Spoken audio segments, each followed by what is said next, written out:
رکھو۔ حکم ہوا کہ بہشت میں داخل ہو جا۔ بولا کاش میری قوم کو پتا چل جائے کہ میرے رب نے مجھے بخش دیا اور مجھے عزت والوں میں شامل کیا، اور ہم نے اس کے بعد اس کی قوم پر کوئی لشکر نہیں اتارا اور نہ ہم اتارنے والے تھے۔ وہ تو صرف ایک چنگھاڑ تھی، سو وہ اس سے ناگہاں بجھ کر رہ گئے۔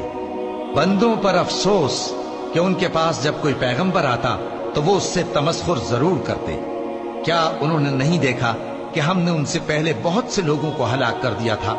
اب وہ ان کی طرف لوٹ کر نہیں آئیں گے اور سب کے سب ہمارے روبرو حاضر کیے جائیں گے۔ اور ایک نشانی ان کے لیے زمین مردہ ہے کہ ہم نے اس کو زندہ کیا اور اس میں سے اناج اگایا، پھر یہ اس میں سے کھاتے ہیں، اور اس میں کھجوروں اور انگوروں کے باغ پیدا کیے اور اس میں چشمے جاری کر دیے تاکہ یہ ان باغوں کے پھل کھائیں، اور ان کے ہاتھوں نے تو ان کو نہیں بنایا، تو پھر کیا یہ شکر نہیں کرتے؟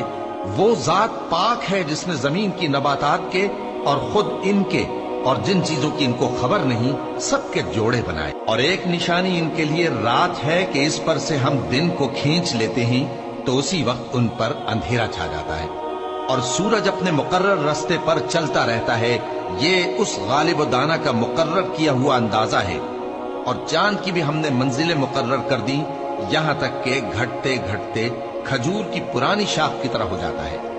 نہ تو سورج ہی سے یہ ہو سکتا ہے کہ چاند کو جا پکڑے، اور نہ رات ہی دن سے پہلے آ سکتی ہے، اور سب اپنے اپنے مدار میں تیر رہے ہیں۔ اور ایک نشانی ان کے لیے یہ ہے کہ ہم نے ان کی اولاد کو بھری ہوئی کشتی میں سوار کیا اور ان کے لیے ویسی ہی اور چیزیں پیدا کی جن پر یہ سوار ہوتے ہیں، اور اگر ہم چاہیں تو ان کو غرق کر دیں، پھر نہ تو ان کا کوئی فریاد رس ہو اور نہ ان کو رہائی ملے، مگر یہ ہماری رحمت اور ایک مدت تک کے فائدے ہیں۔